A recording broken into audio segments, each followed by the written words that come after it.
Hi, I'm Cynthia Nelson. I moved to Crestone, Colorado in July of 2018. I was really excited to move to Crestone. It was so beautiful and spiritual. I started having issues with the Baca Grande Property Owners Association within the first 6 months. I applied for a permit for a wind turbine or windmill for renewable energy. I also sent emails about starting a center for addiction treatment or an alcohol and drug rehab center. Those emails went ignored. The windmill permit was denied because they said it killed birds. I collected the data that showed that that was not accurate and went to a meeting to appeal the decision. A man named Dennis told me in a very loud voice if I planned to put up that windmill, I better get a good attorney. Was treated so rudely that I told them I would provide them all the necessary information, and I left. After that, permits went ignored, emails went unanswered. I started and submitted a permit for a prayer space that went ignored. I cleared some land, although I did not knock down any trees. I was immediately bombarded with several violations. They came onto my property and cited things. This was a little garden bridge that was a kit, not a construction project. Again, this little fence that was just a kit, not a construction project. A pile of sticks, 2 pallets on top of each other were also cited as violations. More than I can cover here.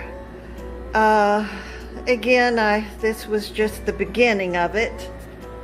I went to a meeting to answer these violations and were going to videotape because of the legal ramifications of everything that they were doing, the First Amendment violations, the trespassing on the property, the violation of the energy laws. But I was told that videotaping wasn't allowed. I complied with turning it off, regrettably. At that time, Connie Estrada told me I was to leave or they were going to call the police and have me arrested. The thought of just being handled, accosted, handcuff removed for just trying to be a part of this community, exercise my rights to a prayer space, to the quiet enjoyment of my life, my right to privacy, my right to renewable energy. Yeah, I'm disappointed. I got angry. I told Connie to sit down and get off her power high. Later, she turned that into me threatening her and saying that I said, you better leave me alone. You don't know what I'll do to you. Now, Kathleen Kennedy, her friend and a member of the Architects and Engineer Committee that was present, committed perjury and said, yes, that's what I said. As God is my witness, I did not say that to her. But the police, sheriff would not listen to my side of the story when I was charged with harassment. Later, there were issues with the sheriff's department. Saguache County Sheriff Dan Warwick was dismissed and faced charges, mainly for not investigating cases. The judge was a member of the Property Owners Association. Yes, the judge was a member of the Baca Grande Property Owners Association. So, things did not go well for me in court. I was shocked and dismayed and heartbroken. This happened in probably less than a year of me moving to Colorado. I started providing information to them that they requested. It ended up just being a cruel job. They asked for so much information that I provided, email after email, registered mail after registered mail. I offered binding mediation.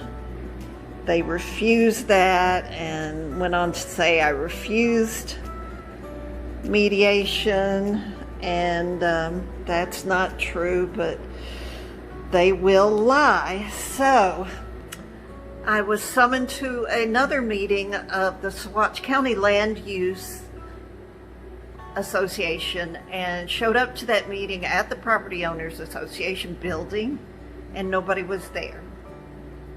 I so strongly did not want to be in Connie Estrada's presence that I did not go to her office and ask what happened to the meeting. I just left.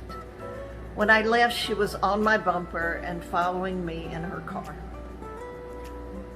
I pulled over and let her pass me. She pulled over and forced me to pass her and proceeded to get on my bumper again. I pulled over and started videotaping.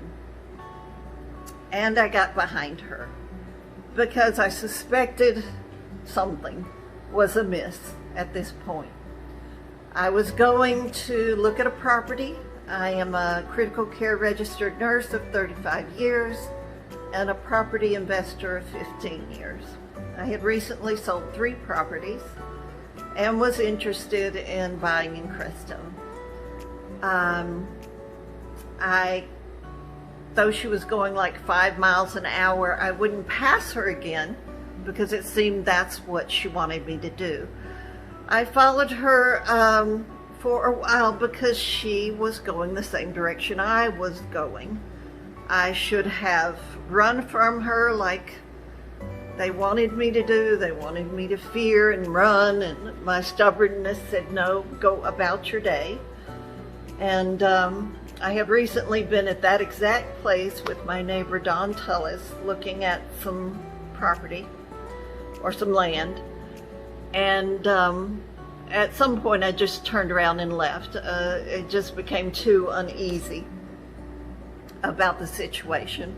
Well, later the police were at my door, and I was charged with harassment. She told them that I tried to hit her with my car. The videotape showed clearly that never happened, but just mortified. It was a nightmare unfolding that I couldn't get out of. After sending all this information to them and trying to clear up any problems, I did go to the appeals committee in which all the violations were overturned.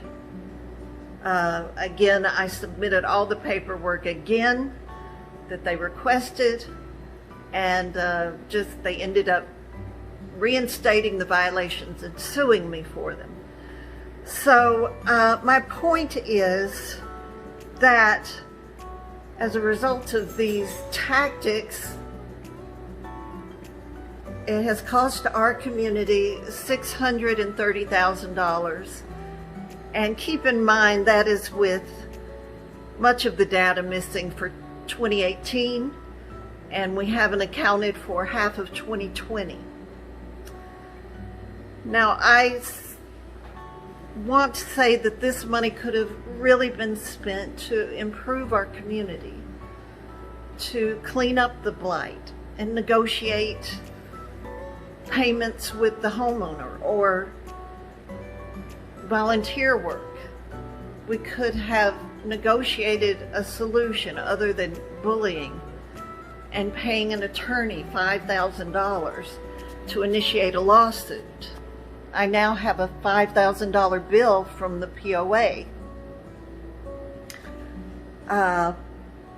I submit that, it would be much cheaper to get together as a community and negotiate with each other solutions. I understand sometimes that just might not be possible, but I say exhaust these possibilities before going to attorneys who are only going to advise you in a manner that brings money into their firm.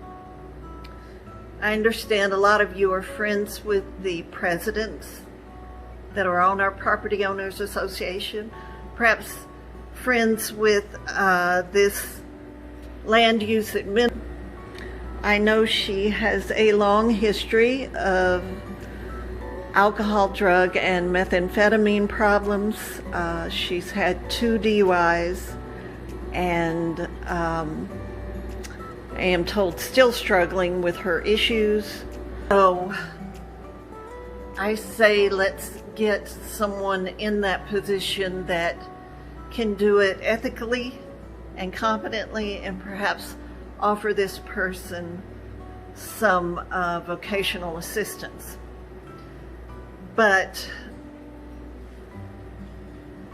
And as a person in recovery, I'm not trying to cast aspersions or judgment on someone's illness. What is, we could have used that money to start a community center, or like I said, we could start a drive to nurture and grow these Rocky Mountain juniper trees you may see on your property. And they could provide hedges for properties that perhaps are unsightly. We have started providing dog collars, underground fences for problem dogs in the community at a very low cost. That is my house, the one they deemed needed suing. And again, I tried several times to communicate and clear up these violations, that give them all the information they requested, but it was just a cruel joke. I think they had always planned to sue. I'm just saying that there has to be a more mature and ethical approach to these problems, to where we can truly improve our community. Thank you for taking the time to listen to me.